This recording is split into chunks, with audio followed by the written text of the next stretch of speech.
So do want to thank you all for your time and your attention today. It looks like we have a full house.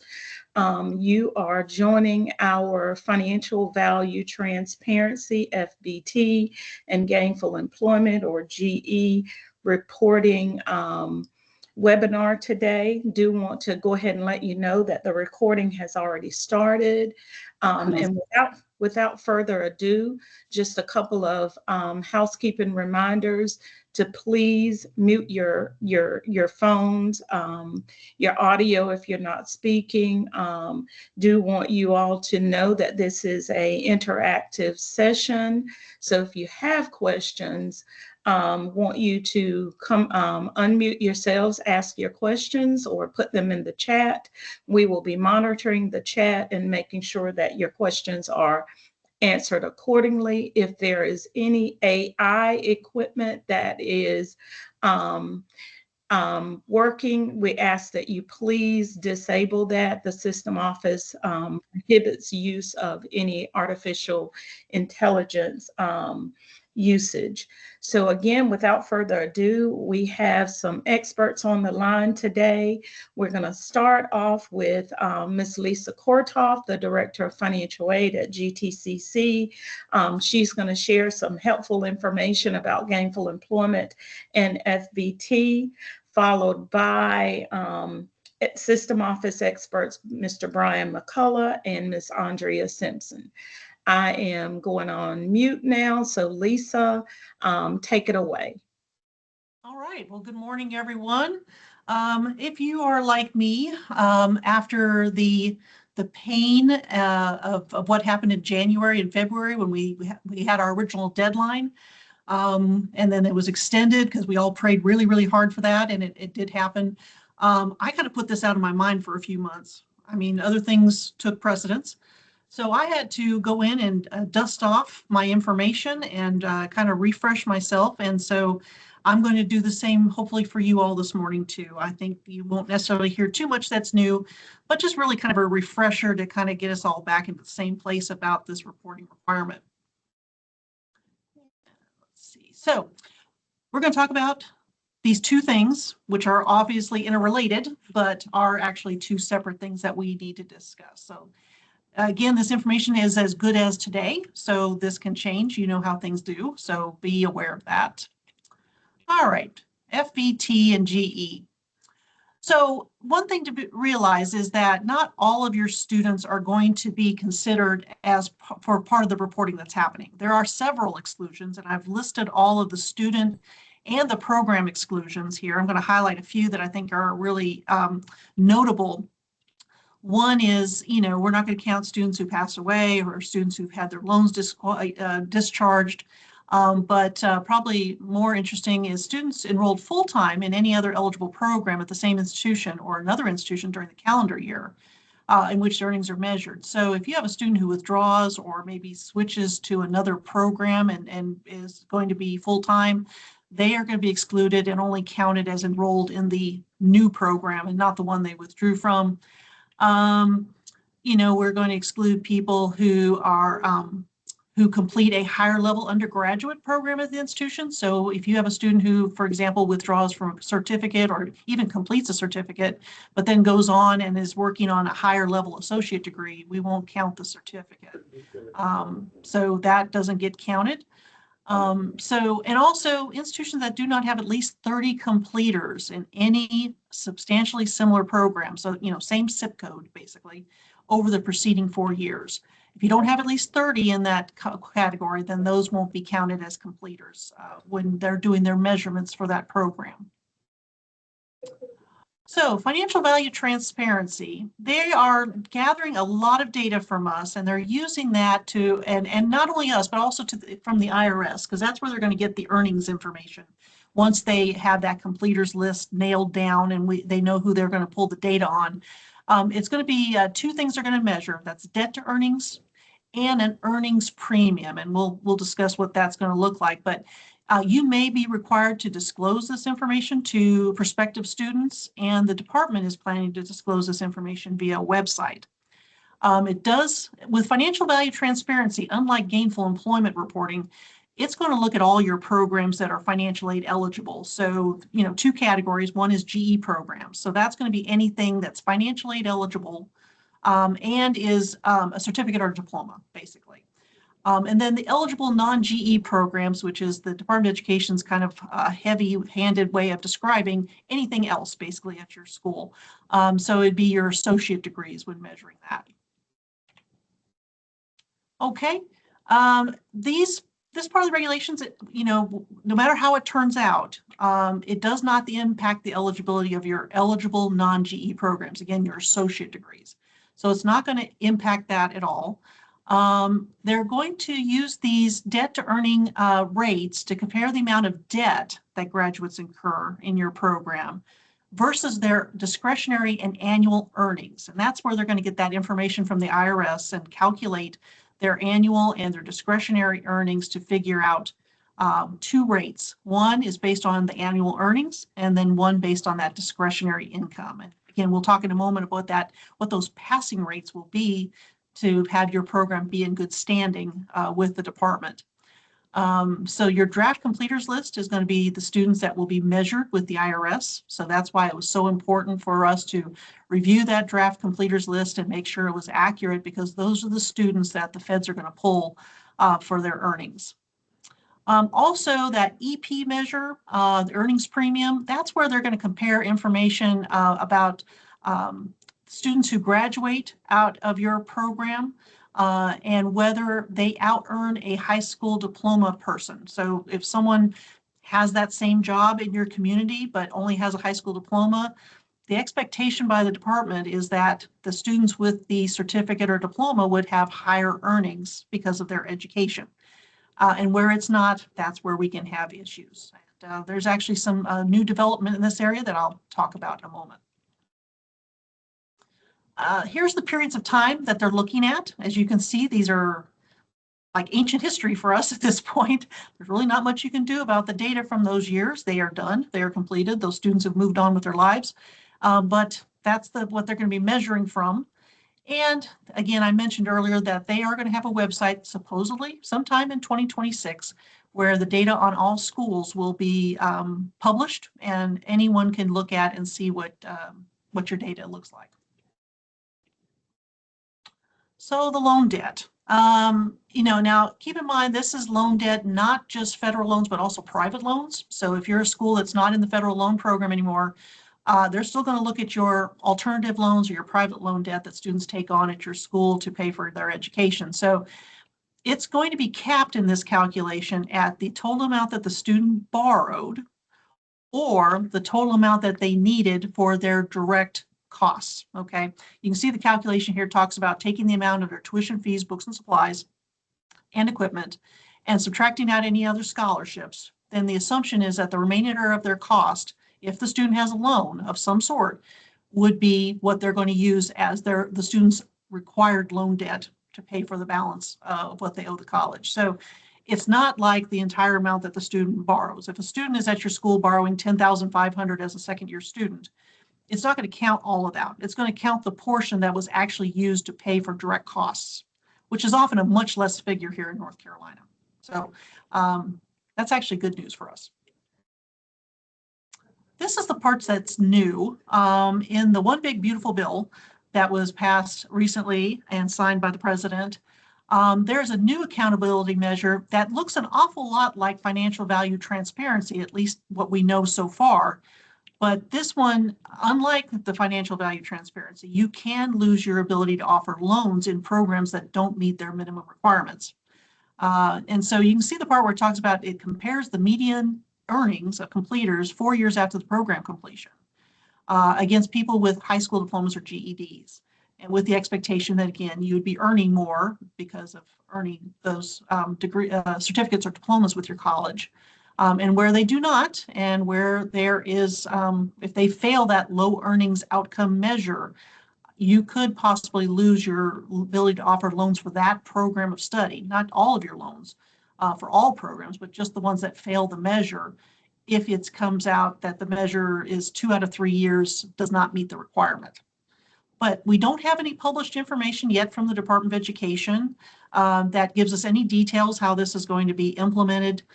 This is only what we know so far, but it's something definitely to have on your radar and be prepared for. So a little bit about the clearinghouse. I believe when we all thought our deadline was in January, I think most schools did sign up with the clearinghouse to provide our data from colleague and upload it into the clearinghouse, let the clearinghouse do their checks, looking for errors, problems, kicking them back to us, so we could fix them before that data was then sent on to the feds. Kind of a twofold thing out of that is that, one, they checked our data before we went and the department made any kind of review of it to make sure it looked okay, make sure it didn't, there wasn't any problems we could fix before it got to the feds. And then the other is, and I think, although it's not been actually said, I think that this was a way also for the clearinghouse to clear their data as well, because they've had problems with data over the years. So I think this, there was 2 winners out of this supposedly. Now the problem, of course, was, at least at my school, we never could get that report for the students to be accepted. We just had so many errors, and some of it was colleague related. We got numerous patches right up until the deadlines, and we were still getting patches for it as late as July. So at this point, we think we probably have what we need to report accurately, but we won't know until we try. So that we're now at that point because time is running out with our deadline coming up really, really quick. If you were a school who didn't get to the point where you wanted to sign up for the clearinghouse and still want to, that should still be available to you. And this slide explains how you would do that, how you'd reach out to the clearinghouse to get that set up with you and your school.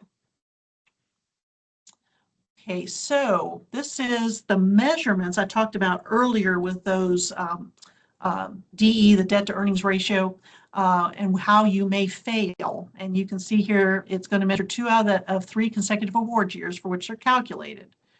Or for the EP measure, the earnings premium, 2 out of 3 consecutive award years for which the rates are calculated. So that discretionary income rate should be that your loans payments would be less than or equal to 20% of a student's discretionary income once they graduate. It should be less than the student's annual earnings, 8% less, or equal to 8% of their loan debt. So, that'll be an interesting measurement to see how many students have borrowed in excess of that. But again, keep in mind, it's only going to look at the amount that was used for direct costs.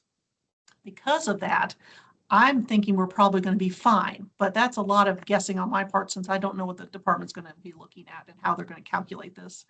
And without knowing our students' earnings after they leave here, sometimes we don't know what those look like. And then in the case of the earnings premium measure, like we talked about earlier, it should, their graduate students their income should exceed what a high school graduate would receive for the same job.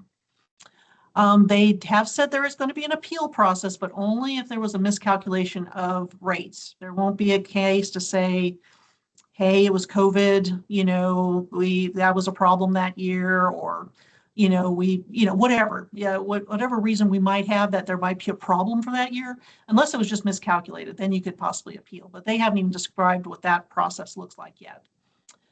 If you have a failing GE program, and keep in mind, again, that's certificate or diploma programs, that program becomes ineligible and you can't start another GE program in that same zip code for that same period of time.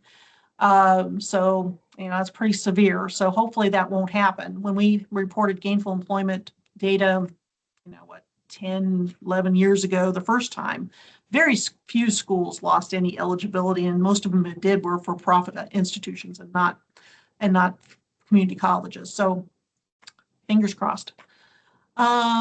But they will make you, even if you're not at the point where you would lose eligibility for the program, where you're going to have to provide warnings to current and prospective students when you do fail their rate calculation. So, you'd wait for that official notification, and then you'd have to figure out a way to notify new and prospectives, new and current students about failing those rate recalculations. All right, just a reminder about the due dates. Things opened up last July. And we could start reporting then, although again, it was very difficult to report. It was very hard for us to be successful at it. But again, we have now until September 30th to report for the 22-23 and the 23-24 year, with October 1 being our deadline now for the 24-25 year data. So basically, if you did not report in January, or if you want to re-report now, hoping for more accurate data, this is all coming due at the end of September, beginning of October. So block out your calendars. All right, so what gets reported? Program information and student information. If you look at the program information, this is the data that's going to be collected out of colleague on the reporting that you're going to be doing and sending up to the clearinghouse, okay? Because you're going to be doing student reporting and program reporting. This is the program requirements. The last two bullets don't apply to us, so those are going to be no, but it's going to look at a lot of other data that your college has. I'm not saying the financial aid office is going to have this. In fact, they shouldn't have this in many cases. Things about licensure and things like that, this is really kind of an all college press in order for us to get these reports in, because it requires data from several areas. But the name of the program, the zip code, the credential level, the length, the number of weeks in the program, whether it's programmatically accredited, and I'm not talking about you're accredited by SACS. This is if the program itself has its own program accreditation. So it's asking about that.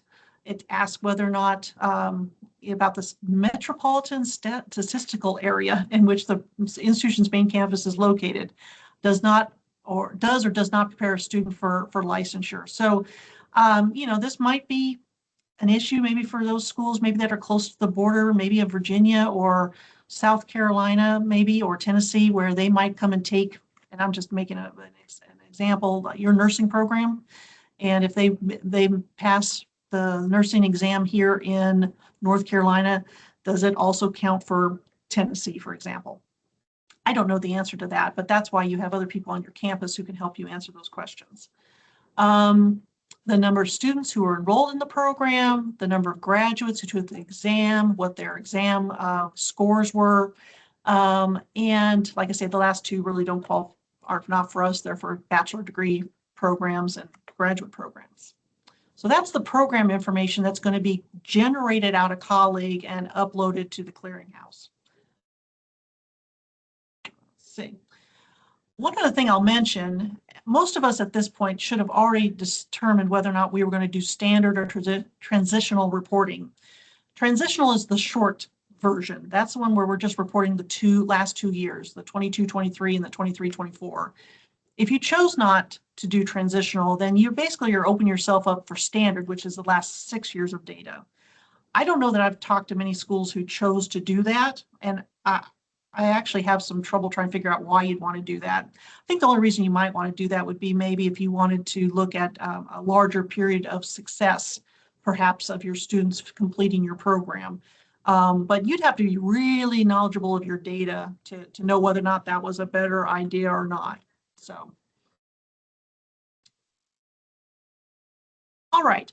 Now, with reporting student data, there's two types.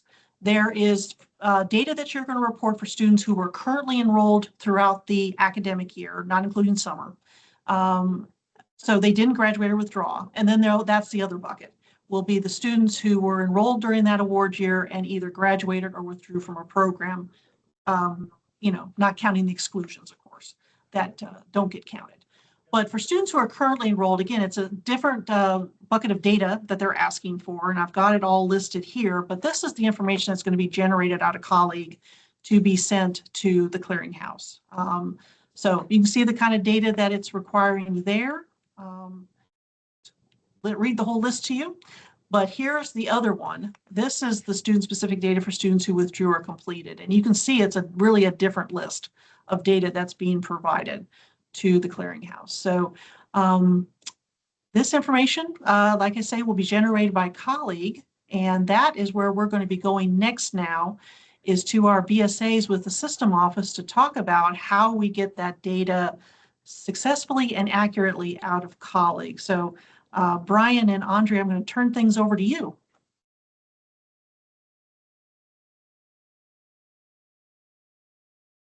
Thank you, Lisa. Um, Hopefully you can see my screen in my presentation now. I'll turn my camera on for just a quick second, just to introduce myself, but then I'll probably turn it off as we get going. My name is Brian McCullough. I am a BSA for the curriculum student area at the system office, if you don't know me, and I'll let my coworker introduce herself.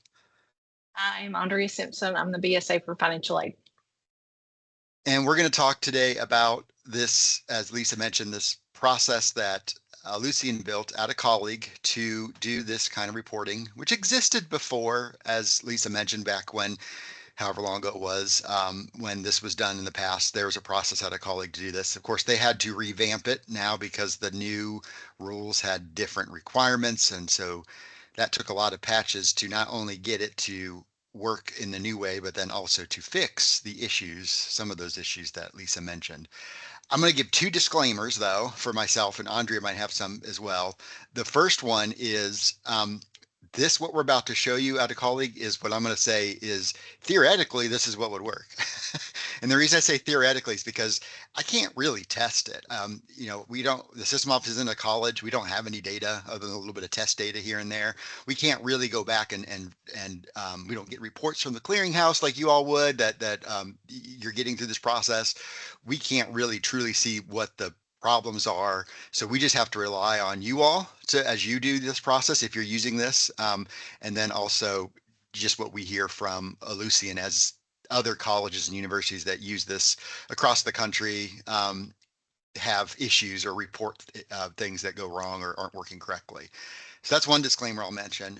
The other one I'll mention is that we also know that this is not the only way to do this reporting. This is one way to do it. And this is the way that Lucian and Clearinghouse have worked together to allow you to do this kind of reporting and to specifically report to the Clearinghouse using this process. But it's not like the only thing you can do. I think about it like iPads. If any of you are familiar with iPads, there is a module in Colleague to do iPads, but I know not all of our colleges use it. One, because it doesn't work. If you're on the student side, it does not give you accurate data every time for every piece of that. So some colleges have a different process to get that data together and report it to the to iPad. So there are other ways that you can report this data, as I've been reading and I'm aware of, and we can talk about those later too. So I just wanted to mention that this was not the only option, just one option. And Christine, I see your question. I assume, yes, we've got some links in here too I'm about to go to. I assume we will send out these slides one way or another, whether that's posting them on the portal or probably be the best thing to do, Andrea, I think, at posting on the portal, because there are screenshots of colleague in here. Did you have anything else to add, Andrea, before we move on? Well, just as we had discussed before, Brian and I, because we don't have the access to those outside sources that are necessary for reporting this information, we will be able to really service your tickets on the colleague front. But then apart from that, if you have questions about the NSLDS side or your clearinghouse side, those are things that you may want to address with the listserv or with their help desks. But just keep in mind, we're going to really just be focused on the colleague portion of this reporting. And of course, and I know I speak for myself, if I can't figure it out, or Andrea can't figure it out when you do open an incident about the colleague specific portion of this, we can also always send this on to Lucian, the experts there, and have them take a look at it and figure out if there's an issue that needs to be fixed or if we just didn't have something set up right. So I'm going to turn my camera off and move on to the next slide here. So as we said, we'll get the slides to you. You probably are all familiar with this resource from FSA, their FVTGE user guide, but there's going to be a link in here about that if you haven't already seen that. Here's some resources from the clearinghouse side, their Compliance Central page. They have some, just a page specifically about FVTGE, including the FAQs. And then they have this Academy. I don't know if that's new. I just saw it the other day. I've seen the webinars. I've seen that, and I've been watching those here as we go along, trying to find time to watch them. But it looks like they have a whole kind of course that they've set up. So you possibly might do that whole course to get their side of things, in addition to the webinars that they offer. Here's some resources that we've put out from the North Carolina Community College system. So this would be the numbered memo there, CC24039, that I think came from Dr. Merritt at the end of the year, in addition to the attachment, which includes the GE program list. And that GE program list would just be things that are in our programs of study or curriculum standards that could be considered GE, I believe. And then there are some Ellucian resources as well. They do have Department of Education FVTGainful employment user documentation. So their documentation, and I'll say, from my portion at least, that what we'll talk about today in colleague, that's where I'm getting my information primarily to give to you today, was what they put in that documentation. They do have all the data elements that you can get, a list of everything that this report gives you, which should match the list that Lisa was showing earlier. And then you've got some forums. If you're not already signed up on the Ellucian Customer Center for either the Student Community Forum or the Financial Aid Community Forum, there's a link to those so that you could subscribe to those and get those messages from other professionals in the industry that are using Colleague to do this kind of work. Brian, and I do want to add that Yeah. I've also updated it was an old GE guide that is currently in edit. So that should be out there very soon. That'll be a new KB posted out there. So once that happens, I will send an update to the financial aid listserv, and then you guys can funnel it on to the folks on your campus that need to have access to that. And Andrea and Brian, before you all move on, I just want to remind everyone to, if you have any artificial intelligence going on in the background, to please delete it. Our system office prohibits use of that. There is some out there, and we've tried to kill it, but have not been successful. So just kind of be mindful of that. And if you're using it for note taking, again, this presentation will be sent out along with the slides as soon as we can have it available, but no artificial intelligence use is allowed. Thank you. Thank you, Brenda. So this next slide, I just wanted to kind of show you all the Ellucian software updates that you should have received over the course of the last, well, about year now. So you can see the first one came out back in July of 2024, and GA stands for general availability. So that's what in our on the IT side, that means that release was sent out to all colleges on that date. So here's the first slide of all of them, but there is a second slide of those as well. Things that came out all the way through April 24 of this year. So that's technically after that original deadline, I believe.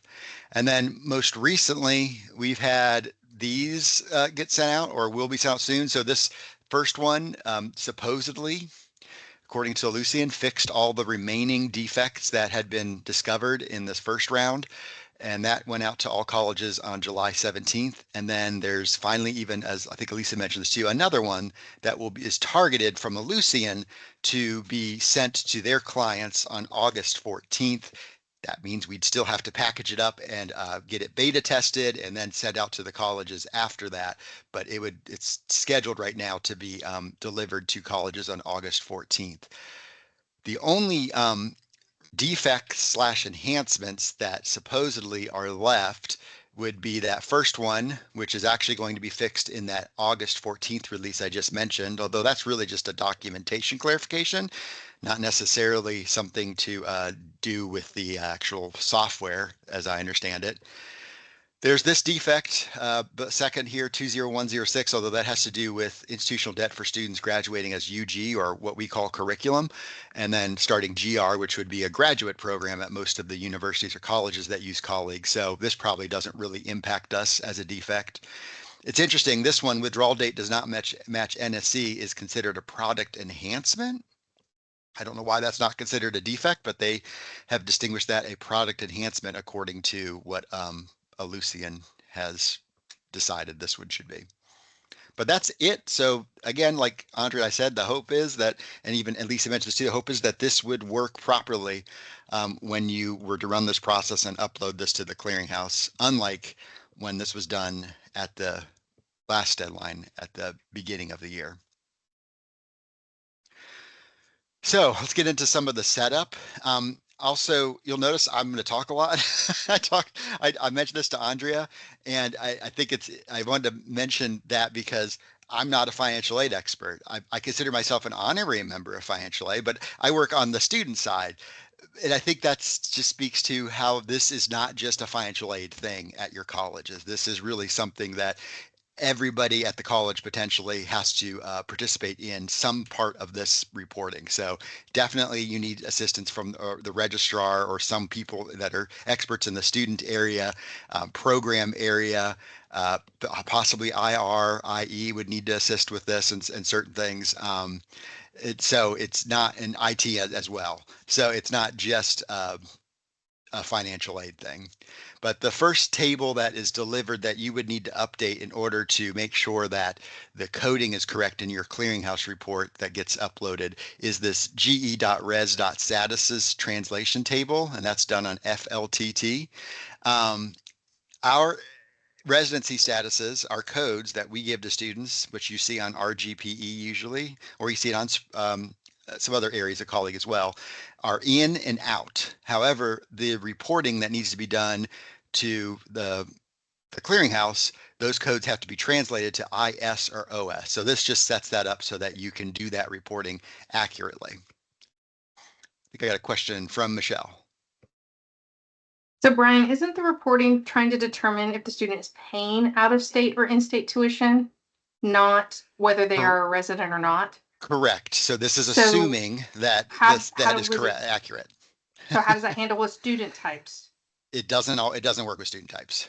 So what Michelle's alluding to is if you're dealing with a student who is paying in-state tuition, but really is an out-of-state student, then you're going to have to adjust that on the work file side with this process. There's not a way in colleague today to get it to recognize our kind of custom student type process where we say, oh, well, you're a military dependent or you're a you're a veteran, that kind of thing, and you're paying an in-state rate, even though we're going to classify you as out of state.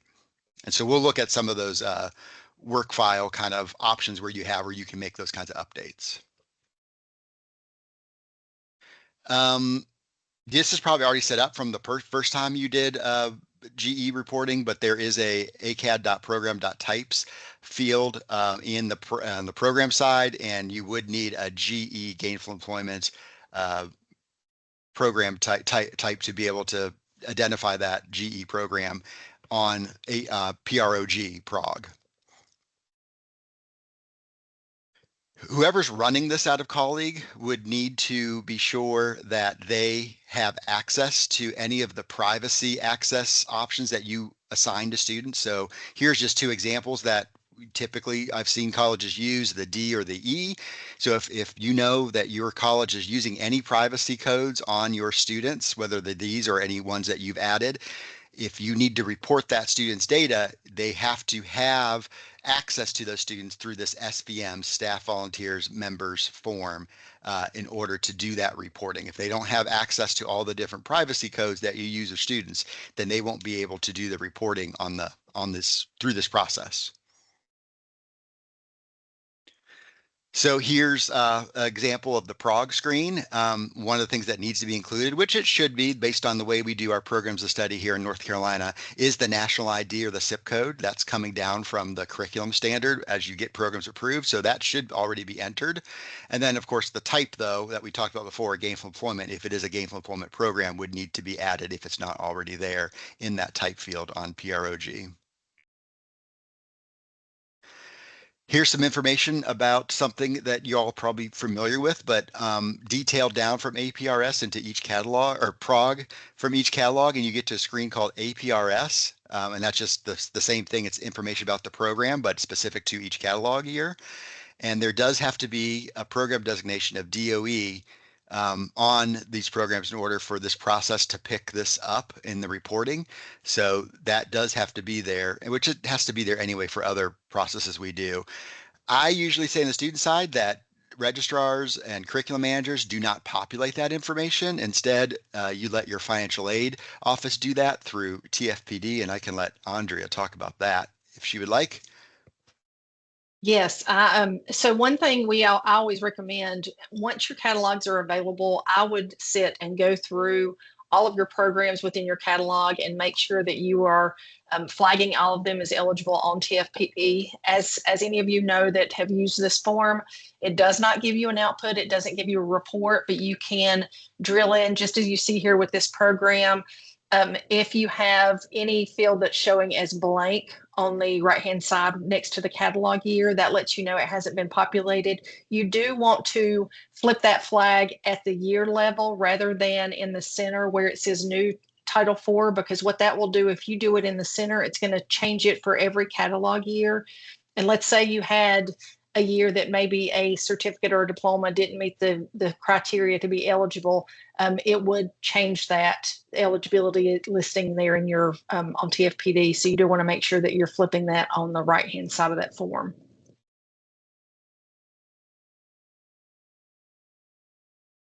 Thanks, Andrea. So we also have Riot and ACTM, whoever builds the reporting years in the academic terms. The appropriate financial aid year does need to be assigned to the years that you're reporting. So here's an example of our 2023 fall. Of course, this would need to be added to 24 spring, 24 summer, assuming that summer is a trailer. I assume it is for all our colleges, although I don't really know that for sure. But yeah, the FA year does have to be populated on your ACTM for all your terms for the various reporting years. I'll get this one to Andrea. So again, this is another screen that for those of you that come to our annual setup classes, you know, we go through all of the things that we really don't have to make any updates to. This is another one of those items that should already be set up, but anytime you're doing any reporting, things like this, I would always, just as a safeguard, drill into FAOP and just ensure that you've got that OPEID listed there. That's it. Easy enough. Now we get to the actual gainful employment screens, which aren't as easy. So one of the things that you'll need to do is create a reporting year, and you use this GERT, which sounds horrible, GERT screen. Just sounds like something that's not good. GERT to do that. So you would use this to create the various years you need to create. Here's just an example of 23. I've been welcome to hear any feedback on this. It's gone back and forth about this use SACP catalog first. You can see my example here has a yes.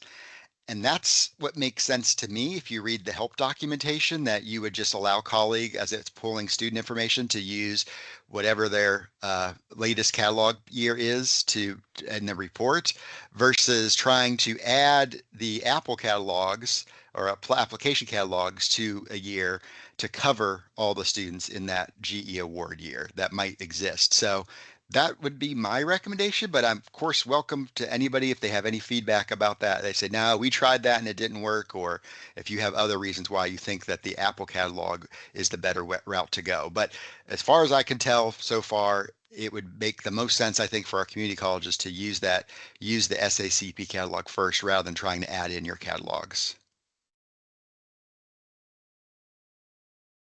Brian, Yeah. if it's pulling currently enrolled students, right? So yeah, well, it depends. Yeah, the one that right. You're running that, or based on the term you're running it for, whatever is pulling the enrolled students for that term. If you have students who are in old catalogs, yeah, I'm assuming you would have to go back and set those old catalogs up, or the program version of that with that catalog year for gainful employment, correct? Andrea, you had something about this too. You said that you really need to have the previous year and the yes. Okay. Yeah, according to Aleutian, you need to, for the year that you're reporting, you need to set up the previous, current, and future catalog years. So, you know, for instance, with this one, you would have your 22, 23, 23, 24, and then 24, 25 set up. Yes, but we have students who are in old catalogs, like 2011, and are we having to set like maybe early childhood, because those are the ones that tend to be here forever? Are we having to go into the early childhood program or that specific program for that catalog year to set it up for gainful employment? If you use SACP catalog first, I don't think you have to do that, Michelle. I will check on that though. Okay. Because that's the catalog that's in SACP. Right. And then Right. that's why I'm saying that we should probably use that one. But no, I don't think you'd have to set up different reporting years through GERT. If it would be more about like setting up the different catalogs here in your year, I think is where you'd have to say, well, it could be these students, it could be these students. You could go on forever, but by Right. using the use SECP catalog first, then you shouldn't have to create different Okay. GERTs for every year that correspond to that. Does that make Okay. sense? But I'll Yes. check on that. Okay, thank you. So that's that. And I'll also mention here the award year term. So then here's where you also would enter in the terms, just like we did on ACTM, that correspond to that specific award year. So we've got fall 23, spring 24, and then on my second page here, you can see the summer 24 as a trailer in my example. Again, this is coming from a Lucian. This is used to calculate their enrollment level, I think, based on when they were first enrolled. And so that's also why the primary flag here is yes for both the fall and the spring, but probably no for the summer. I don't know really what that does if the student was only enrolled in the summer for that year. So I'd have that would be a good question or something to look at when you are looking at your data. But this is kind of what has been recommended, is that you use yes and yes for your fall and spring, and then no for your summer for that year. But that's used to determine enrollment at level, like quarter time, half time, 3/4 time, full time. Any questions about that? Any comments on GERT? Would the no in summer be as if summer was not a required term? Yeah, I don't know if it has to do with required term or not. As far as like if you are considering summer a standard term or a Correct. non-standard term, I don't think those two things relate necessarily, but that might be a Is it, good question to ask. We could ask a Lucian that. would it be Aleutian or the clearinghouse? Who knows? I might start with the Lucian to see if they know, and then it could be Okay. clearinghouse after that. Okay, because if it's not going to report the start date, but our program start date for a student is summer, and it reported to, and we chose to report it to clearinghouse as their program start date, Yeah, then we may get errors. possibly. Yeah, that's why I'd have to look at the data to see like what's it doing? What's it for that student that's starting the summer? What would it do to and setting it no this way? And then I see Nancy says here, Brian, an action line call with a Lucian about catalog on GERT. We had to populate with at least one catalog, but then leave the rule blank. And then you could use the SACP. Okay, so they didn't say that in the help documentation, Nancy, so that's good to know. So if you're getting errors, that might be the reason why. You got to have at least one catalog in there in order for that to use the SACP, use SACP catalog first option. So that'll make a note of that as something that's different from what they said or what I understood.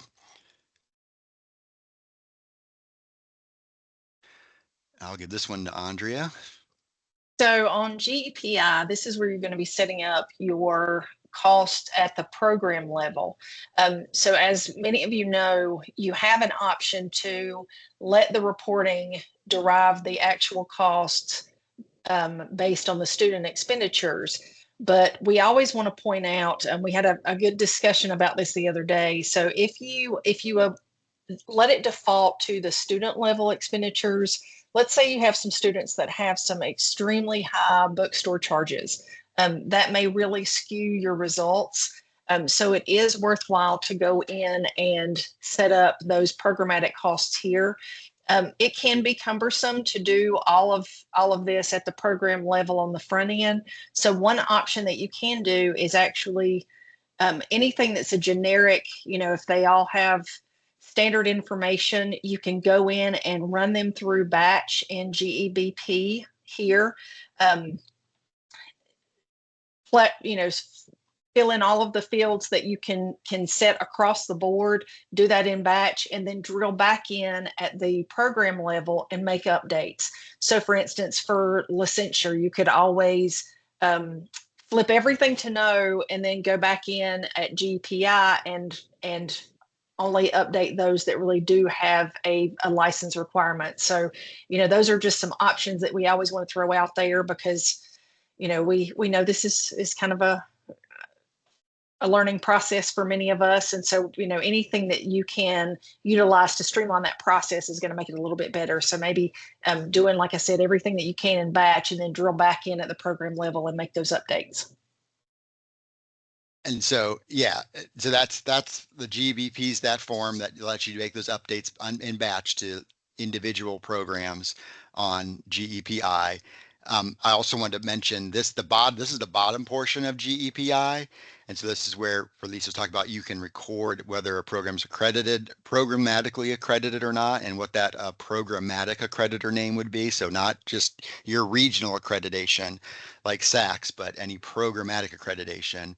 And then if there's a main campus licensure requirement, if you meet that, I would assume you would if you're offering it, but then you need to determine for all your states and territories and all whatever I can't remember what MSA means exactly, if it's no or yes. But yes, you can do that in batch first for everything, set them to no, and then go through and make the ones that that are have already been determined that they do meet licensure requirement in one of those states over here to yes, delete it from this field and add it to yes in this field for that specific program. You don't know that probably, unless we've got programmatic people like from your nursing program or your, trying to think of a good one, early childhood programs, anything that might require that state licensure, that's going to be obviously your department chairs, your deans, people in that area. So even they need to be involved in this process in order to get the information as the feds want it. There's also this option for licensure exams. I wouldn't recommend using it. What it would require is that you would create a non-course like we do for tests in NONC, and then you would record those tests for licensure students who take licensure exams on like TSUM somewhere. That's how you'd pull that data in automatically, I guess, but that seems like more work than what we'll look at a little bit later on, because all they really want to know is how many people took the test, how many people passed the test. They don't need to know specifics about that, what scores they had, which students passed, which students didn't. They just want to know how many people took and how many passed. So I wouldn't recommend using this option. I'll show you another option later on. And then of course, Lisa mentioned this before, these can be set to no because they don't apply to community colleges. Right. And if you will notice, one thing I always want to point out about this screen, when you're setting your cost parameters, notice you have kind of a mix on here. At the top, we're looking at categories. So you remember for data warehouse reporting, we're always really antsy about making sure that your categories are set up properly for your various awards. So here we are looking specifically at those categories. And then down at the bottom, they are asking about your Title IV awards. Since we are oftentimes, we're going to be reporting on previous years, it may be that there are some awards that are no longer available that we're not doing anymore. So you always want to keep in mind for the time frame that you're reporting that you are considering the awards that were applicable at that time, and on the reverse, not including newer awards that maybe we would have that are available. So just make sure you're considering what was truly awarded during that academic year.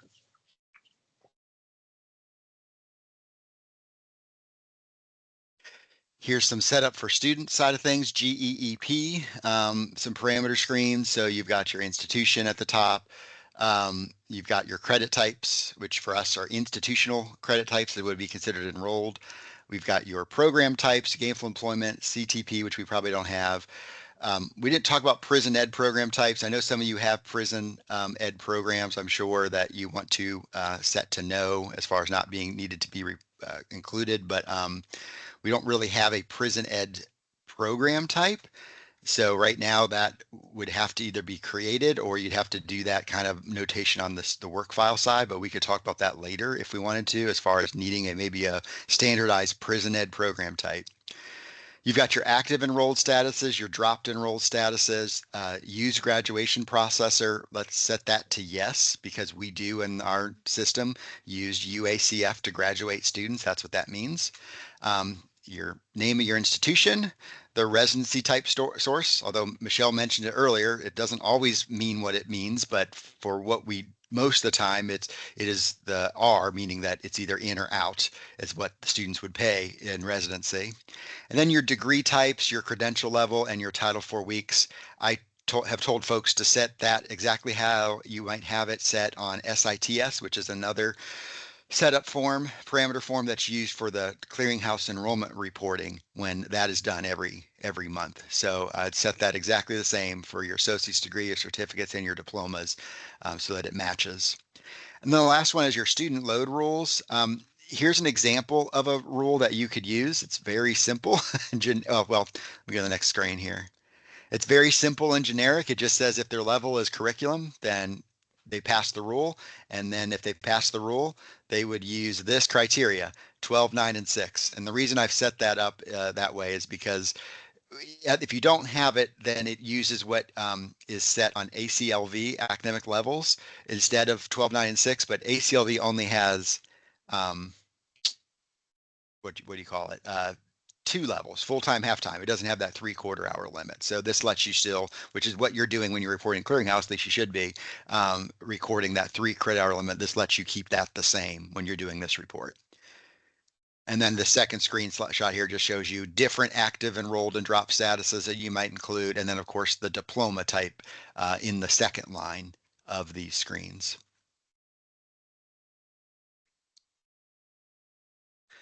That's the rule.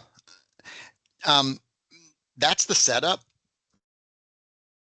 The next process would be to actually start running the reports, creating the work files using some different screens. This is not required, this GETL, but one of the questions that I know we got last year was like, we've got a list of students, but how do I get their programs?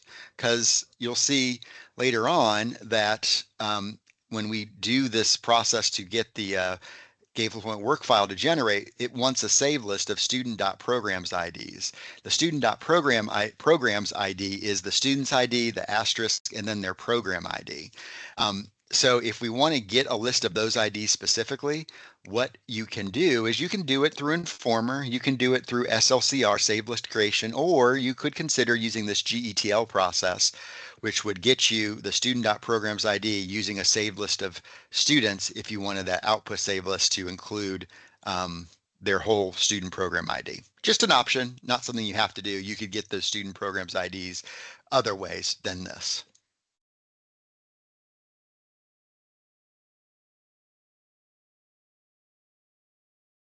Yeah, thank you, Michelle. Yeah, we wouldn't, drop statuses would be like enrolled statuses, Holly.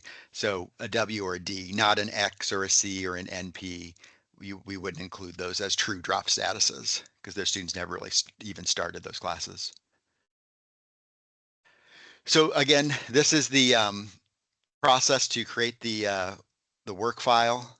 And so this, if any of you use Colleague to create reports, whether it's iPads, the clearinghouse report, or even like our custom curriculum ICR report, CE ICR reports the same way, this is going to be very similar for you as far as how this works. We're going to run a process to create a work file. You're going to be able to review that work file. You can edit that work file, and then you're going to run another process to extract it and get it uploaded to the clearinghouse site. So there are a couple ways this can be done. It can be done, of course, you include your award years or whatever award, we just have one here, but whatever you'd want to include. But you can do your cost of attendance calculation option and your tuition fees calculation option either via the student expenses or via these parameters for either or. But I'll let Andrea talk about that because I think she's mentioned this before about what might be recommended. Yes, so as we were talking about, if you have students that have some inflated costs, and you're running it to pull the actual expenditures, then it's really going to inflate your results because the system will use whichever is higher. So that's one reason we would recommend using those programmatic costs. So setting that in that way, it's going to default to what you've set for those programs rather than using the higher of the two. I guess the other thing to consider with this is the tuition fee, kind of what we were talking about before. Andrea, and I didn't think about this until just now. The thing that Michelle brought up, I wonder, do you have any thoughts about using that as the expense, the tuition fee expense, since some of our in-state versus out-of-state students actually pay in-state even though they're out? I'm sorry to put you on the spot. Yeah. I just hadn't thought about it until just now. It might be something we want to come back to and talk about later, but Yes. just something I thought about. Do they look for each individual student, what each individual student pays, or are they looking at like a program as a whole? Like this program on average costs this amount of money for an in-state person and this amount of money for an out-of-state person? Or are they saying, well, this student specifically paid this amount and this one paid this amount and then averaging? I don't know the Like answer to that. when it gets Yeah. when it finally gets reported, how are they looking at that? Does that make sense? It seems like it would be an average if they're, if you're pulling it by student. But yeah, we'd have to, it might tell you Yeah. too in some of those documentation, and I'll look at it, Michelle. I've got a note here for myself. It might tell you how it calculates that. And in more the, like some of the data elements documentation also might tell us exactly how it was calculated. I just don't know if I've read that yet about it. I'll also mention this st.ge.work. Keep that in mind because we've got these different report types. Lisa already mentioned there's a student report, and the student report has two different types of students: enrolled students and graduate withdrawn students. Then you've got a programs report. That's going to have a different file name. So this is the work file for the student related one. So just keep that in mind as we move through. This process is the process to create the work file for the program related. So you can see here, this name of this file is a little bit different. It's st.ge.prog.work. So that file name is a little bit different than the one for the programs than the one that's used for the student side of things. But essentially, this is how Colleague produces this report. Your award year, you do have to do it by credential level. So you would have to run this twice because we do have two different credential levels that we use. So associate's degree and one for undergraduate certificate, which would include your diplomas and your certificates as well. You have anything else you want to add about that, Andrea? No. Okay. So that's creating the work file. Those processes are hopefully will run smoothly, and it might be some errors you have to fix to get them to run perfectly, but those would create those two work files. You got your students, you've got your programs. And then lastly, you have GERX, which is the actual process that you would need to extract the information and get yourself a file that you need to upload to the clearinghouse site. So that process is GERX, and here's how it would work. You've got some different export options. I have heard that clearinghouse prefers that the students be in one file. So both your graduated withdrawn students and your enrolled students. So they give you that option, even though they give you an option to produce both two in one at a time. They say you use the both student type options when you run this before you upload that to the clearinghouse side. The file name, according to the Lucene documentation, in order for clearinghouse to accept it properly, should be your OPE ID, kind of like what we have here in the example, underscore the award year 2023-2024.csv. So that would be, for this particular report, the specific way that you should put your file name as the export file. It's also recommended that you do not open this file right here. And that's true whenever you're for the enrollment reporting or degree verification reporting. If any of you on the call do that, they never recommend that you open that file. even though you wouldn't think it would cause an issue if you're just opening it in like a notepad or something to look at it, it still can cause some issues with the formatting. I don't know exactly what with, but it then may not be able to be accepted by the clearinghouse because there's some weird character or something in there. So this file name you just download, and then you extract it from this directory. FLDL is what most of us use to do that. And then you would just upload that file onto the clearinghouse side without even touching it. If you want to look at something, that's what this down here below is for. So this file name, whatever you call it, this is probably just the generic one that colleague gives it, but you can give it whatever name you want. That's the one that you can open and look at and see what's going on before you actually set this to give it to clearinghouse.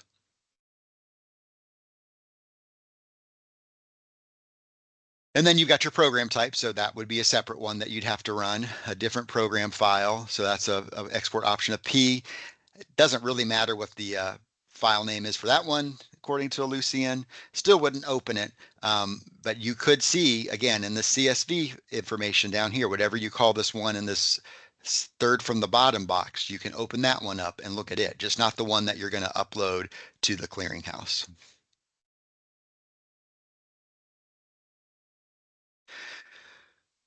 You can purge the files. They did give you a process if you wanted to just like, yeah, we're not going to use that one. We're going to start over fresh and do it again. You have this option to clear either work file, whether it be the program one or the student one.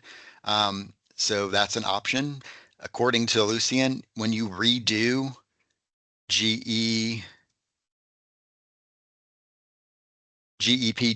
and GEWG, it already overwrites what you have there. So you don't really necessarily have to do this purge option, but I don't know. I probably would do it just because I'm anal like that. Just to kind of make sure it's cleared, and then I just rerun it again if I wanted to start over.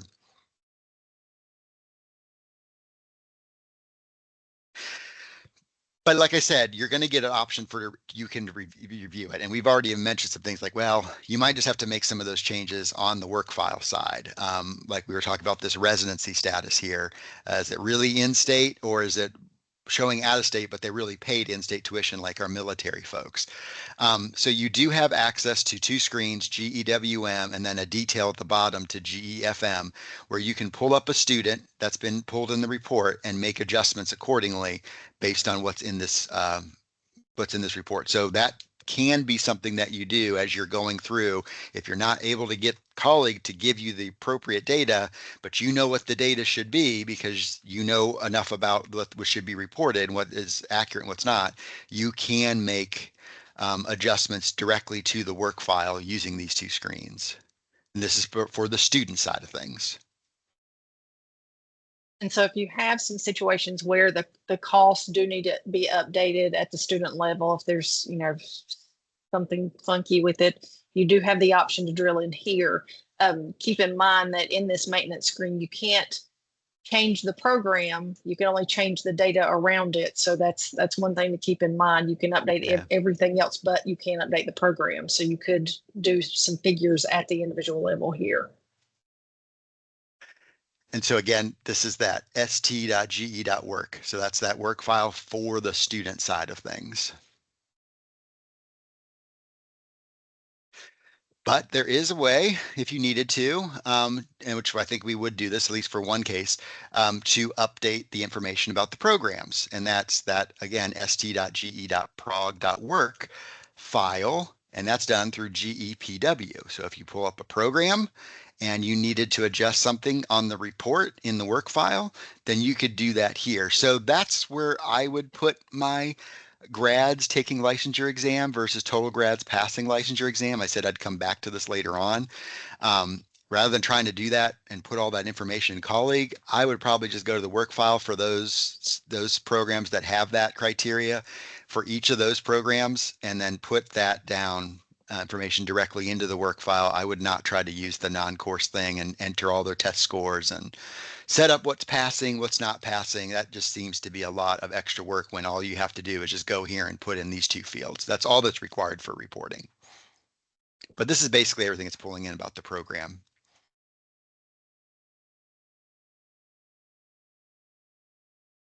If you have a lot of data to update, you do have a process to do this in batch as well. So this is you can update the various work files, whether it be the student or the program, in batch using GWBU. I think it's kind of cool. I don't know if I've ever seen, at least on the student side, a screen like this, but you have different options. Obviously, you can pick which file you want to update. You have update mode, yes or no, the award year. You can null out data or overwrite existing data. You can pick a validated field, a validated value, a non-validated field, a non-validated value, a yes/no field. So you basically tell it like, okay, this is a drop-down list. So I'm going to pick the field there's a drop-down list. It's got to be in here. Or, well, this is just data that I enter. So the field that's just an enter data, I would enter it, pick the field here. So you got to kind of know what field you're looking for. But as I looked through this, it looked like you could do most of, if not all, of everything that would be here and over here at least in batch if you needed to. So if you had a lot, so like again, we were talking about those students paying out of state versus, recorded as out of state versus in state, you could update their in state validated field to the IS in a batch here using a save list. So it does give you that option. And again, it gives you all three files to update: the programs and then the students, either the enrolled students or the graduated withdrawn students, SE versus SG. Brian, do you know the Yeah. work file ID that we would be updating? Is that something we can pull through Yes. Informer? Either Or- Informer or it should be in these CSV reports, I believe. The ones that we can't open? You can't open them? Kidding. I'm just kidding. No, The ones not that we shouldn't open, that's not that those. one, but this one, yes. Yeah, you can't open Okay. this one. Yeah, you can't get them. No, yeah, you could get it through Informer too. We could get it through SLCR, but it should be in the CSV, I believe, too. The one that you can open, not the Okay. not the one that you can't open. Okay, thank you. Yeah. And then last but not least, maybe there is, even though those two processes that produce the work file, or excuse me, not produce a work file, GERX, which produces the output file that you upload to the clearinghouse. In addition to that, we saw that it produces a CSV for you to open to look at. If you somehow didn't get that saved or you forgot about it, you wanted to reproduce that file that you could open, you can use this screen to do that. GEWR is just a report. It produces another CSV file. This is not, again, not the one that you would upload to the clearinghouse. That's got to be the GERX process. But if you just needed another work file to look at or get information about, you could do that here. Again, for either the programs, the enrolled students, or the graduated withdrawn students. So anything from those two work files, GEWR. And then the last one is a process they delivered. I don't know if it would be helpful. It probably uses maybe to validate.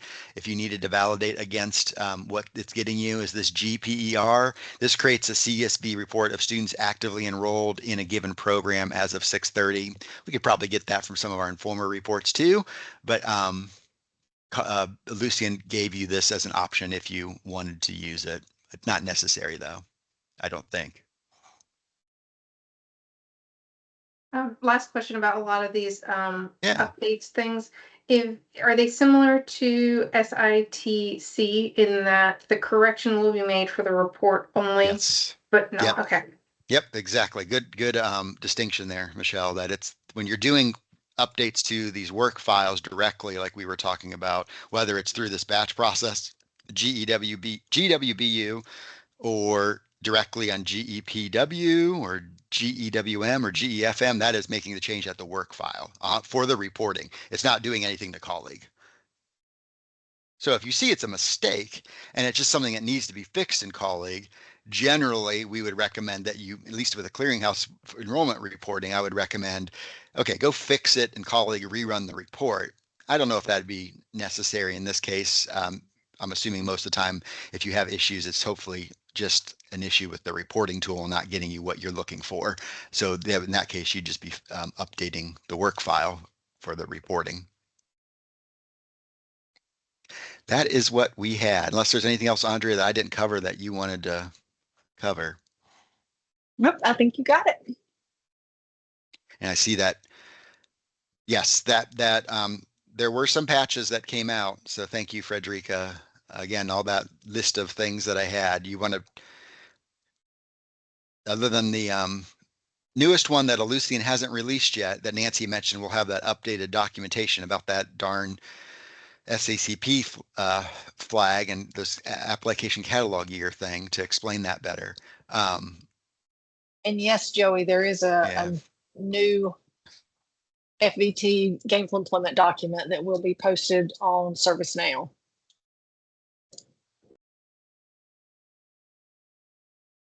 Clear as mud. Oh, sorry, Lisa, go ahead. Saying, yes, Brian, it is clear as mud. Completely Yeah. agree. I just want to mention, there was a question a little farther up that asked whether or not on that screen, whether we use our campus-based expenses versus actual expenses. Just wanted to have maybe a little discussion about that. It was asking, do you want to mix and match? Do you want to use, one for, books? Do you want to use one different one for tuition or cost of attendance versus tuition and fees? We had a discussion about that at our campus, and what we were looking at is sometimes students will take classes that don't count towards their major. Sometimes students will take and buy things in the bookstore that are not actually required for their major. So I think the danger maybe you need to consider is if you're going to use actual expenses for either of those, that it may incorporate costs that are not really necessary to graduate from that program. So keep that in mind. Now if you've got a lock on your students and they're only taking classes in their major, and so that's what their tuition fees are, it's completely accurate. And you've got it locked down in the bookstore where they can't really buy anything that's outside of their program, then I think you could do either. It'd be fine. But it may overinflate your costs if you were to use actual. And that was kind of the conclusion we came to after a big discussion. That makes sense, Lisa. Thank you for that. Lisa, I agree with you. With our exception or our issue was we have a lot of students who are listed as out of state who are not out of state tuition payers, and that was why we kind of made the decision to look at it that way. Yeah, that makes sense with the military folks and things that, depending on how many you have, it may be worthwhile then to go in to do the kind of adjustments, student by student that Brian mentioned. If you have a considerable number, I mean, in the big picture, if it's going to be looking at students in the aggregate, it probably won't make a huge big a difference if you've got like 3 students that you adjust every year, that you might have reported out of state when really they ended up getting charged in state. But if you've got a lot, it might be worthwhile then to single those students out and make those adjustments on a case-by-case basis using the work file maintenance screens to do it. I'm looking at the chat here. Crystal, are you using a save list to run, or you just like run it wide open, or how do you run the student one, which I guess would be the one we're looking at right here, GEWG?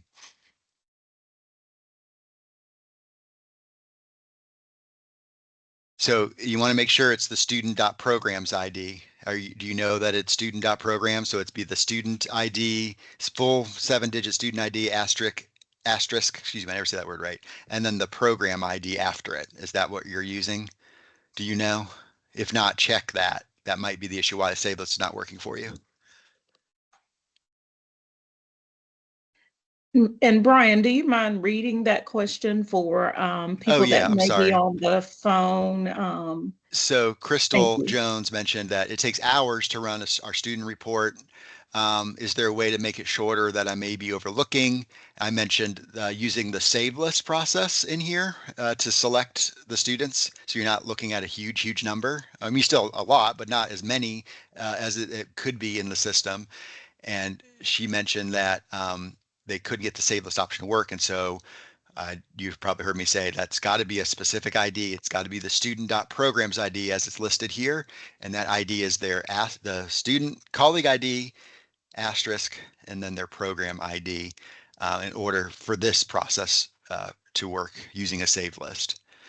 That being said, I have heard, again, check with those when we get this out to you, check on those patches that I referenced earlier to make sure that they're all loaded, at least the ones that went GA, because there were some times I heard from folks that they were trying to do GEWG, they were trying to save us. We'd try it with small groups and we could never get it to work because of defects and things about on the colleague side that weren't working. So if for some reason you didn't have all the patches loaded, that could be another reason why it's taken so long to run, because we got to get those defects fixed.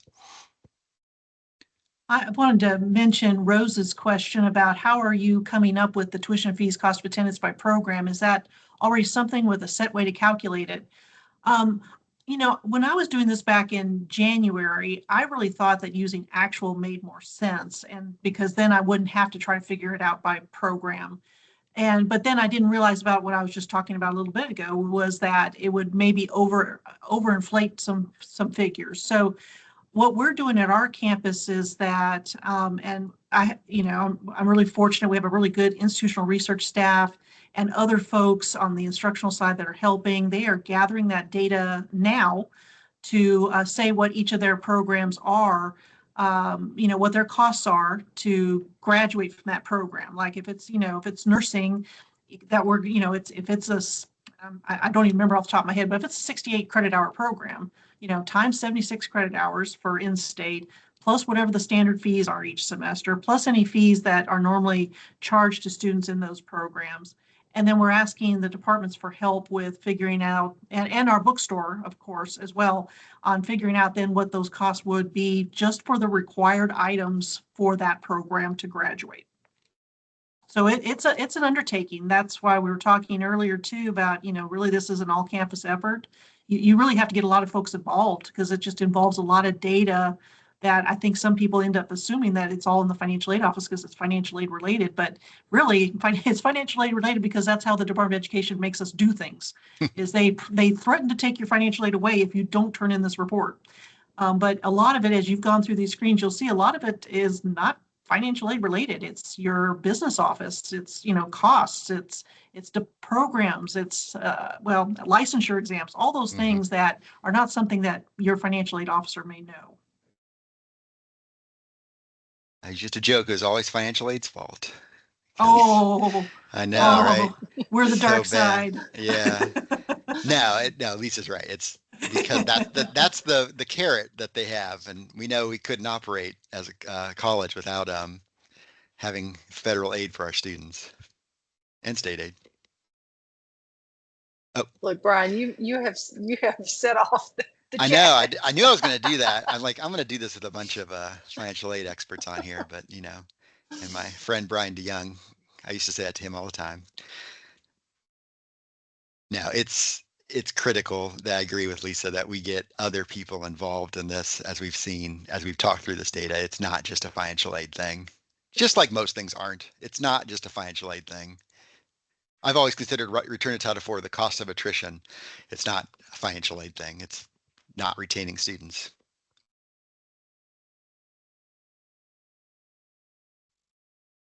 There's a question from Sharonda Gordon. Just to clarify, are these mnemonics meant to be used instead of the FVTGE reporting dashboard? We requested that NSLDS send our completers list to NSC.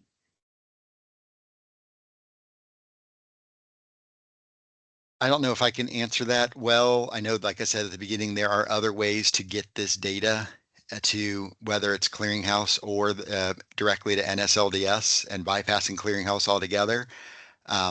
This is just the way that Ellucian has given colleges and clients an option to get this data submitted to the clearinghouse. So if you're going to use the process that Ellucian has given via colleague, the expectation is that the college would submit the data to the clearinghouse and you'd already have that agreement set up with them.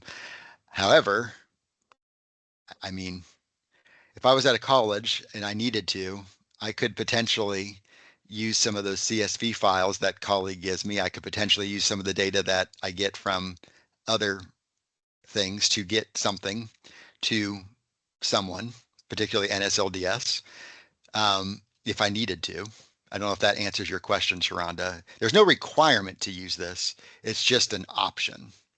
So I don't know, Lisa or Andrea, if you have other things to say about that. Well, I would just mention the completers list really is kind of a bit of a different animal, and that Yeah. the screens that we're talking about today really is not that. It's not about the completers list. You know, the completers list came out for the 22, 23, 23, 24 stuff last year, and it was kind of coinciding with our reporting for those years as well. What will be different for 24, 25 is we won't get the completers list for 24, 25 until after we report on the program and the student completers and enrolled students. So that will be a separate process, if you will, to confirm that the students that are on that list, whether you get that directly from the Department of Education or if you get it from the clearinghouse to review, to ensure that that data is correct. And so, you know, you have the option of reporting it directly to NSLDS and doing that manually, or you can work through the clearinghouse to correct that data, which, you know, that probably is the best option since if you are a clearinghouse user anyways. Brian, one of the biggest struggles that we're trying to understand is exactly what data is it that it's more, I guess, more policy. I know we have Lisa provided the PowerPoint that said what data it is looking for. We don't provide loans. So there is a good chunk of students that are not being reported because we don't have loans. Is it only students who are using financial aid that are part of this report, or are they pulling every single student that was enrolled at that time and then narrowing it down based on the number of students in the program? And if there's less than 30, then they're not being included. It like trying to, the reason we went with the reports sent by Aleutian for the clearinghouse was because we didn't really know what exactly we were looking for to get the data to be sent. Does that make sense? I think so. Are you asking if colleague is pulling that data based on financial aid I'm eligibility? asking, Or how can I check that the data that we are providing is the correct data that we should be providing? Well, I would just mention too that even if you are not a school that participates in federal loans, if you do private or alternative loans or institutional loans, We those don't have, should be reported as well. I don't think we have, and my financial aid person can speak to this. We don't do a lot of loans, if any. Okay. I don't know Well, if we have many, but we might have a few. And so that I get that, and that's fine. And I don't mind, doing the process. It's more of with iPads, we have an understanding of what information should be reported. And so when we go through the colleague process and we know it's not working and we use our informal reports and we try to make a determination of what data is correct, the same thing happens. I can see the ICR before it's being submitted. I can make corrections to the CCSR and I kind of know what data is being pulled by the CCSR. So there are things that I know. What I don't know exactly is it's taking the students that are enrolled for a specific term and how is it determining who gets reported and who doesn't so that I can then narrow it down or do it in an alternate way to make it work. my understanding, sorry, you gonna say something, Lisa? No, I was not. Okay, my understanding, and you all can correct me if I'm wrong, is that the only people that we have to report for this are students who received Title IV aid, or as what you just mentioned, Lisa, maybe private loans, that kind of thing, or scholarships, that included too? Yeah, you do have to indicate your scholarships, yes. Because Okay, they're going to compare what you receive versus what you've given in funds towards that cost to attend your program. But so only those students who had aid that might have also received a scholarship, correct?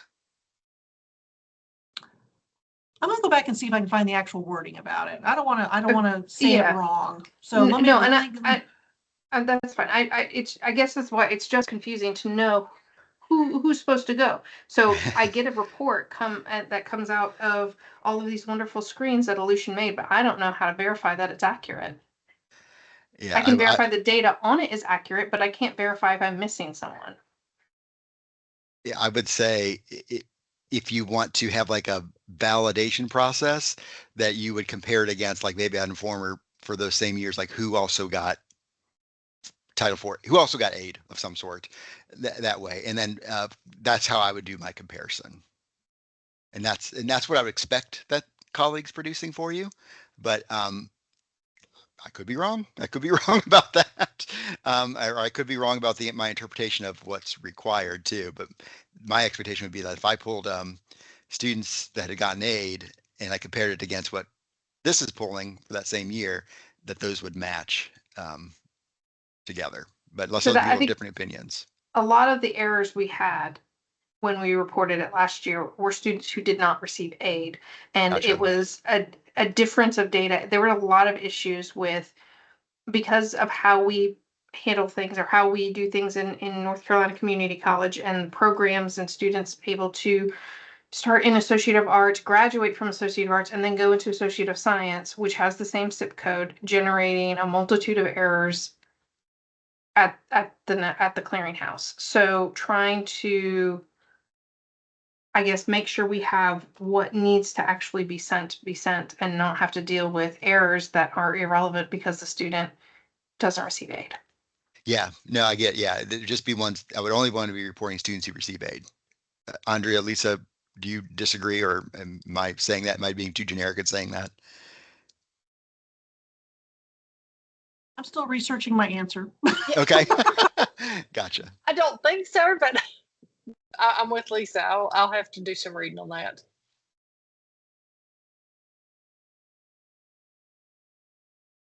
I'm looking through the other questions here.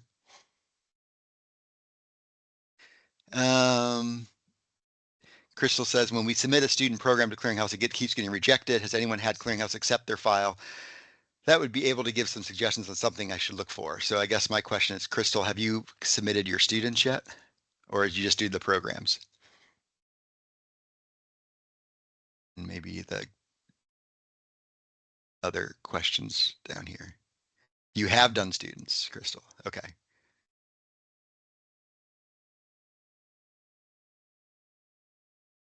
Sorry, I'm getting the yeses and soon. So Yeah, it looks like Crystal is saying that she's done students as well as programs.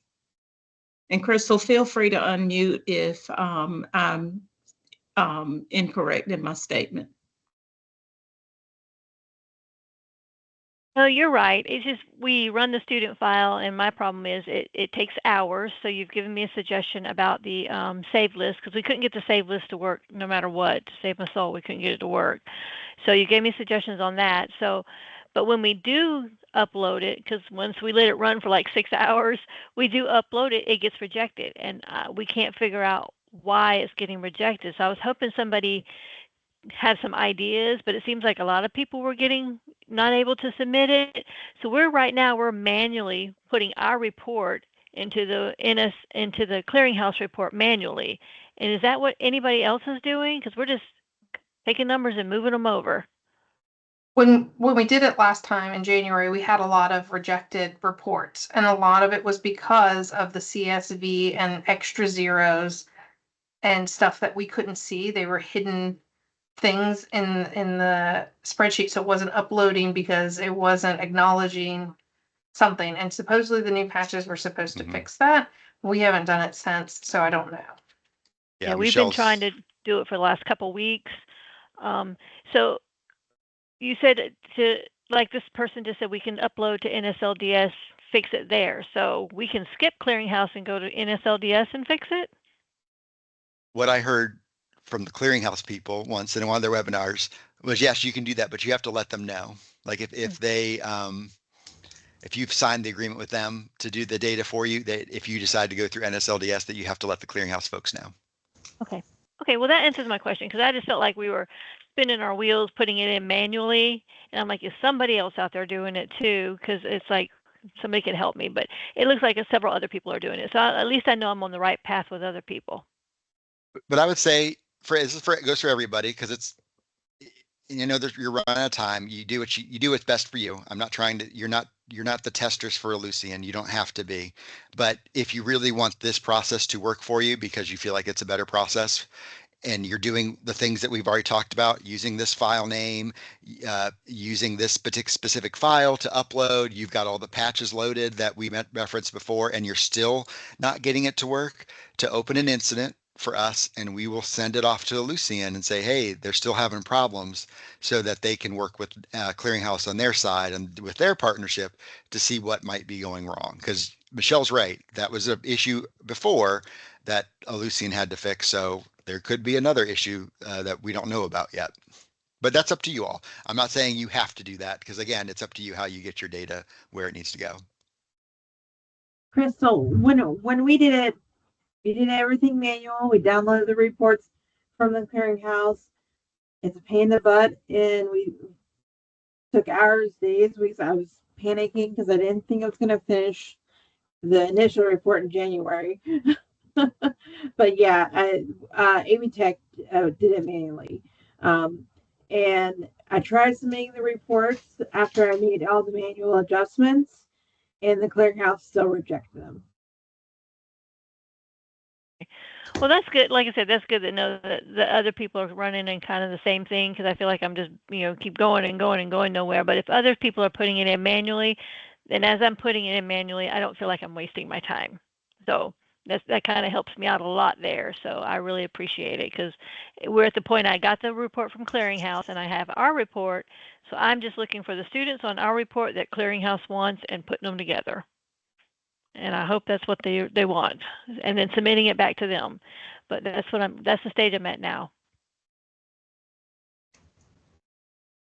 Hey Brian, it's Elisa. Hi.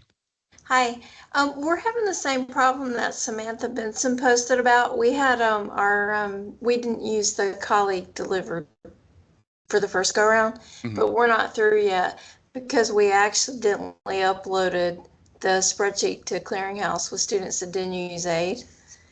And we're having trouble getting them to resolve at NSLDS. They told us that if they didn't use aid, it has to be resolved at Clearinghouse. I can't get the Clearinghouse to answer me. So has anybody else I've done another help desk ticket with them. Has anybody else had that problem, and how do you remove them?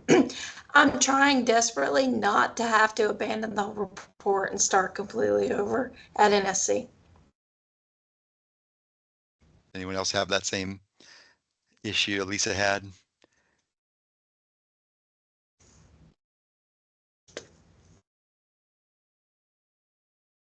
Okay, good to know I'm the only one. Guess so. So next year has to be better because we plan to use this process you guys just spent this time outlining. And the file wasn't rejected. There are errors on the file, and I'm trying to resolve the errors.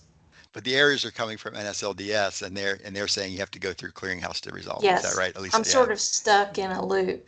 Yeah, between those two agencies. Yeah. Hopefully Clearinghouse will get back to me soon. The first help desk I never got a response to. I'm starting to stress just a little about finishing it done to get the next year's reporting done. I don't think I have a contact at Clearinghouse, but I'm going to find out. I just emailed Sean McTighe directly. I don't know who that is. I was trying not to because he's really busy. Is that but I broke down and did it.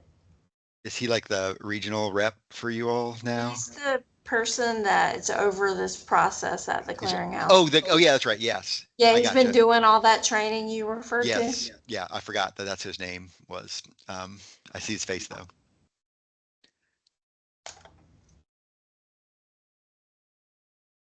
At least we put in there. Gen 2404 defines a student that should be reported as each student who received Title IV funds for enrollment in a GE or eligible non-GE program during an award year.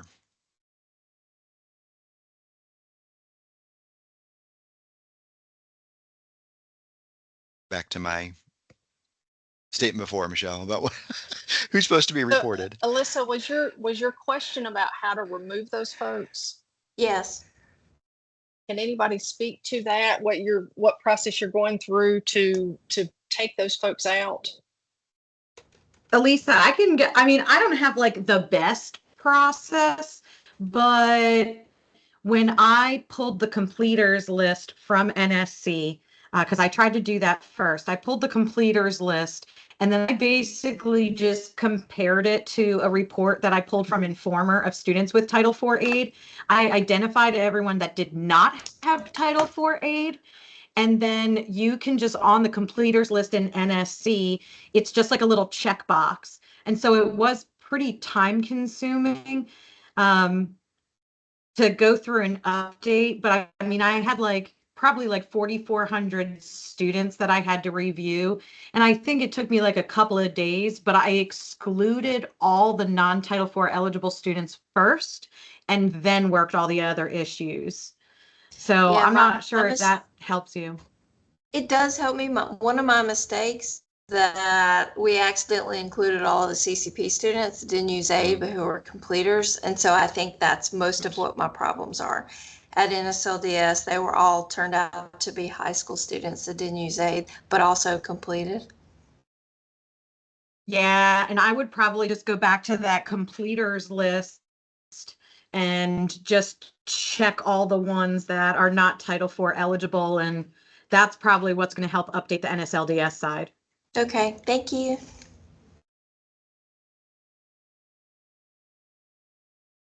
Are there questions I'm missing as I'm looking through here? I see a lot of you all are responding. I appreciate it.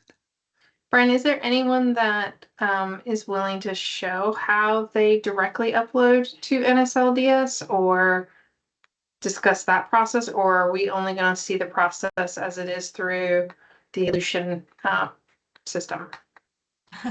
Well, I ended up doing it, but I didn't document what I did because I was basically flying by the seat of my pants. I mean, I can tell you in how basically I did it is I went out to NSLDS, I downloaded the Department of Education's template, and then I took the CSV files that were being generated out of Colleague and I copy pasted data because they weren't in the same order as what you were reporting to the clearinghouse. And that's what I did. It wasn't pretty, and I scared it wasn't all the way accurate either, I'll admit. And so that's why we're definitely looking at resubmitting with more, what I hope is more accurate data, and hopefully using the clearinghouse to do so. But again, we haven't done it yet to, after all the patches have been loaded to ensure that it's going to work. So we'll find out again whether that is something we have to do.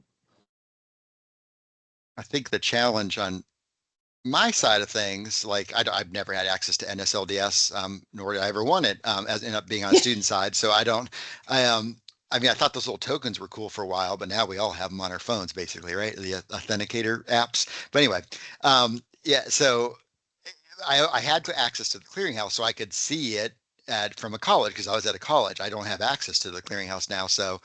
I know that's not your question, Michelle, but it's hard at least from my side, and might be the same for Andrea, to actually go through that part of the process, kind of like what we said at the beginning, Right. and provide feedback because I can't even log in to Clearinghouse to see what it looks like. I can just go in with you all and have you show me around and be like, oh yeah, I think it's there. Let's go there kind of thing and try it. And that might be to maybe what Joel's asking. I mean, maybe not completely what Joel's asking, but the other kind of issue from a system office perspective, we don't have access to the whole thing, just the colleague pieces, and even that's limited because we don't have real data to actually test. If you're interested, Brian, you can sit with us while we do it. I'll just come down. I'll let you watch the whole I'll come down to the time. beach. That sounds good. I'll come down to your campus. That'll work. Then you can help me answer all the 18 million questions that come up from the clearinghouse who decide that, well, why is this person graduated but yet still in the program? Yeah, yeah.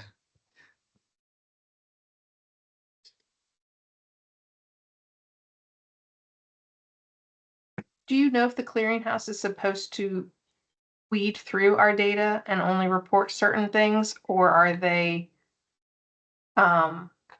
just collecting the data and sending it on once we clear errors?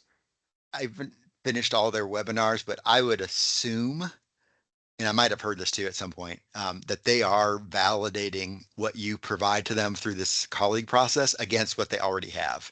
So yeah, I would assume that you're going to get some weird stuff like you mentioned before, Michelle. And just so everyone knows, Clearinghouse doesn't collect our program codes. They don't care about our program codes. They care about the SIP code, the credential level, like associate's degree, diploma, certificate, and then the length of time.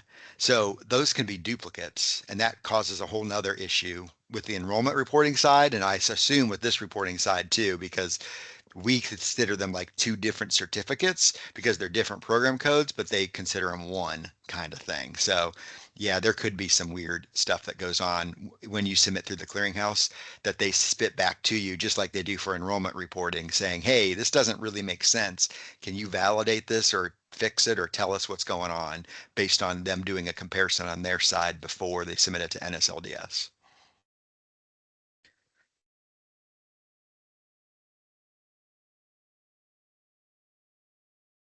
Good questions, good feedback. I just want to make sure that we are good stewards of your time. I think that Joey's question has somewhat been addressed, but I don't want us to leave anything out.